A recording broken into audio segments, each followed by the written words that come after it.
Hello friends, today అయితే మేము ఒక ట్రైబల్ విలేజ్ కి వచ్చాం. పెద్ద కొండ ఇది. ఈ కొండ పైకి అయితే మేము ఎక్కి పనస పండ్లు తీసుకురావాలా. మేమైతే చాలా దూరం బైక్ లో ట్రావెలింగ్ చేసి అయితే వచ్చాం. అలాగే మీరు ఈ వీడియో ఎక్కడ జస్ట్ కొంచెమైనా స్కిప్ చేయకుండా అయితే చూడండి. అలాగే మీకు నా వీడియో నచ్చినట్లయితే లైక్ చేసి సబ్స్క్రైబ్ చేసి బెల్ బటన్ అయితే ఆల్ లో పెట్టడం మర్చిపోవద్దు. మేము వచ్చి ఈ ప్లేస్ లో అయితే చాలా పనస పళ్ళు చెట్లు బోల్డ్ అయితే మాకు కనబడడం అయితే జరిగింది. దారిలో నేను కొన్ని వీడియోస్ అయితే తీయలేకపోయా. అలాగే మీరు ఒక్కొక్క ప్లేస్ లో చూస్తున్నట్లయితే జీలుకలు చెట్లు చాలా వరకు అయితే మనకి కనబడడం జరుగుతాయి. ఈ ప్లేస్ లో చూడండి, ఒకసారి నేను అంతా తిప్పి చూపిస్తున్నాను కెమెరా. ఎక్కడ ఉంది చెట్టు? ఒకటే చెట్టు లాగా ఉన్నది.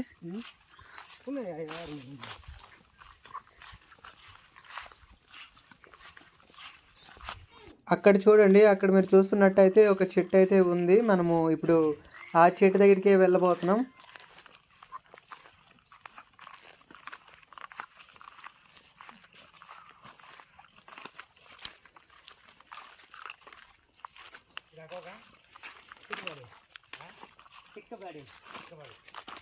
మేమైతే మొత్తానికి చెట్టు మొదల వరకు అయితే వచ్చేసాం. ఇక్కడ మీరు చూడండి, ఇదైతే ఒక పండు అంటున్నారు మాయ. నేను కూడా చెక్ చేశాను, సౌండ్స్ కూడా వేరే వచ్చింది. పండే ఇది. ఇదొకటైతే పండు. మళ్ళీ ఇటు సైడ్ ఒకసారి వచ్చి చూద్దాం. అలాగే మీరు ఈ చెట్టు చూస్తున్నట్టయితే చాలా పురాతకాలమైన చెట్టు. చెట్టు మొత్తం అయితే భారీగా అయితే వచ్చి ఉన్నాయి చూడండి. ఇవి వేరడం కూడా మన వల్ల సాధ్యం కాదు. మాయ అయితే చెట్టు ఎక్కి వేరేస్తాను అనుకున్నాడు. బట్ ఇక్కడ ఎలా అంటే చెట్టు ఎక్కి కోసినప్పుడు కింద పడి పగిలిపోయే పండు ఛాన్స్ ఉందని మళ్ళీ ఆలోచించి అయితే వెనక్కి తగ్గాడు. మీరు ఇక్కడ చూస్తున్నట్టయితే ఇంత చక్కనైన పనస పండు చూస్తుంటే నాకు తొందరగా వీరేసుకోవాలని అయితే ఉంది. మాయ అయితే మళ్ళీ ట్రై చేస్తానని నా బ్యాక్ సైడ్ మీరు చూడండి, చెట్టు ఎక్కడానికి రెడీ అయ్యారు. ఇప్పుడైతే ఒక చిన్న పండు అయితే కోసి చూస్తారు చెట్టు పై నుంచి. అది కానీ కింద పడి బాగుంటే అన్ని అలాగే కోసేస్తారు. పండేనా కాయ? ఈ పనస పళ్ళకి అయితే పండిపోయాయని ఎలా తెలుస్తాయి అంటే కొంచెం కొడితే వేరే సౌండ్ గా వస్తాయి. ఆ సౌండ్స్ బట్టి అయితే చెప్తారు పండ కాయ అని. అక్కడ చూడండి, ఆ పనస పండు వేరడం వల్ల ఇంకో చిన్న కాయ అయితే రాలిపోయింది. ఏం చేయలేం, ఇది వేరితే అది దగ్గర ఉండడం వల్ల అది ఫస్ట్ అయితే రాలిపోవడం జరిగింది. ఒక పండు అయితే కింద వేశారు, చూద్దాం అది ఎలా ఉందో ఏందో దాని పరిస్థితి అయితే. ఓహో నో, ఇక్కడైతే చూడండి, ఇది పూర్తిగా అయితే పాడైపోయింది. ఇది వేస్ట్. ఈ ప్లానింగ్ మొత్తం పాడైపోయింది. తాడు కట్టే దింపాలా మొత్తానికి అయితే. కత్తి అడుగుదామని అయితే మాయ అయితే అక్కడికైతే వెళ్తున్నారు. ఇక్కడ ఒక కుటుంబం నివసిస్తుంది. మీరు చూస్తున్నట్టయితే ఒకే ఒక్క ఇల్లు ఉంది, అంటే ఒక కుటుంబమే నివసిస్తుంటది నాకు తెలిసి. ఈ ఇంట్లో అయితే ఎవరు లేరు. మీరు చూస్తున్నట్టయితే ఇక్కడికి పనులకు వెళ్ళినట్టయితే ఉన్నారు. అక్కడ మాయ ఏదో మా ఇల్లులాగా తాడు తీసి అయితే చూసుకుంటున్నాడు, ఏదో మనకి సెట్ అవుద్ది అని.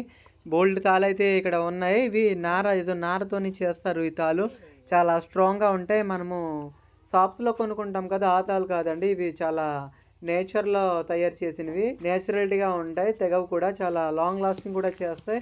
ఇక్కడ మీరు చూడండి, నిమ్మకాయలు అయితే అలాగ బోల్డ్ ఉన్నాయి. ఇక్కడ మాతో వచ్చిన అతను అయితే నిమ్మకాయలు ఇంటికి తీసుకెళ్తానని వేరుకుంటున్నారు. ఇలాంటి ట్రైబల్ విలేజెస్ లో ఏంటంటే ఎన్ని నిమ్మకాయలు కావాలంటే అన్ని వేరుకోవచ్చు, ఏమి అనరు, ఫ్రీగా తీసుకోవచ్చు. ఎందుకంటే నిమ్మకాయ చెట్లు చాలా కూడా ఉంటాయి ఇక్కడ. మొత్తానికైతే మనకి కావాల్సినంత తాడు అయితే తీసుకోవడం జరిగింది. అలాగే మీరు ముందు చూస్తున్నట్టయితే మా యొక్క కత్తి కూడా సెట్ చేశాడు ఆ ఇంటి నుంచి.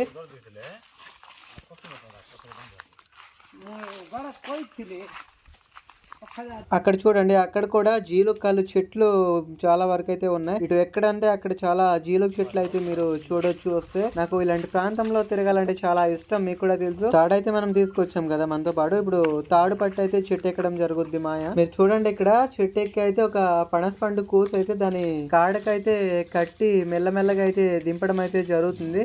ఇది చూడడానికి చాలా బిగ్ సైజ్ పనస పండు అని చెప్పుకోవచ్చు. అక్కడ చూడండి, ఇది వచ్చి ఒక 35 kg పక్క అయితే ఉంటుంది.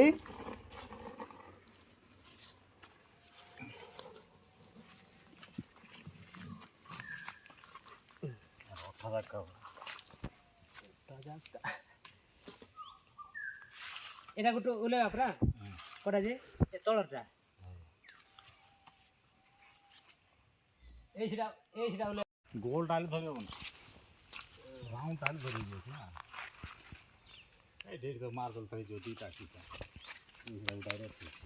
టోటల్గా అయితే 4 పనస పళ్ళు అయితే దింపేసాము. ఇక్కడ చూడండి, ఇదైతే పూర్తిగా పండు అని చెప్పుకోవచ్చు. ఎందుకంటే ఇక్కడ ఈ ప్రదేశంలో ఈ చెట్టు మొదలు ఏంటంటే పనస పళ్ళు వాసన చాలా అంటే చాలా వస్తున్నాయి. ఎందుకంటే కొన్ని చెట్టు కింద ఉన్నాయి పళ్ళు, కొన్ని చెట్టు పైన కూడా ఉన్నాయి. మాకైతే ఒక పండు డౌట్ వచ్చి అయితే పగల పెడుతున్నాం. అది పుచ్చిపోయిందని ఒక అన్నయ్య అయితే చెప్పారు. చాలా గట్టిగా ఉంది. అయిపోయింది కూడా. నిజంగానే పండు అయితే పాడైపోయింది. మేమైతే మొత్తం పళ్ళు అయితే వేరి బైక్ దగ్గరికి కొండ అయితే దింపి కిందకి తీసుకొచ్చాము. ఒక పనస పండు అయితే పాడైపోయింది కదా, ఇంకో పనస పండు అయితే వేరి మొత్తం 4 అయితే బైక్ దగ్గరికి తీసుకొచ్చాం. మొత్తానికి అయితే ఈ పనస పళ్ళు బైక్ లో లోడ్ చేసి అయితే ఇంటికి రిటర్న్ వచ్చేస్తున్నాం. మీరు ఇక్కడ చూస్తున్నట్టయితే ఈ లొకేషన్ నాకు చాలా నచ్చడం వల్ల అయితే నేను బైక్ ఉంచి రికార్డింగ్ అయితే చేయడం స్టార్ట్ చేశాను. మీకు గానీ ఈ వీడియో నచ్చినట్లయితే నా ఛానల్ ని సపోర్ట్ చేస్తూ అలాగే లైక్ చేయడం మర్చిపోవద్దు. మీ సపోర్ట్ నాకు ఎప్పటికీ ఇలాగే ఉంటదని నేను ఆశిస్తున్నా. Thank you so much for watching friends.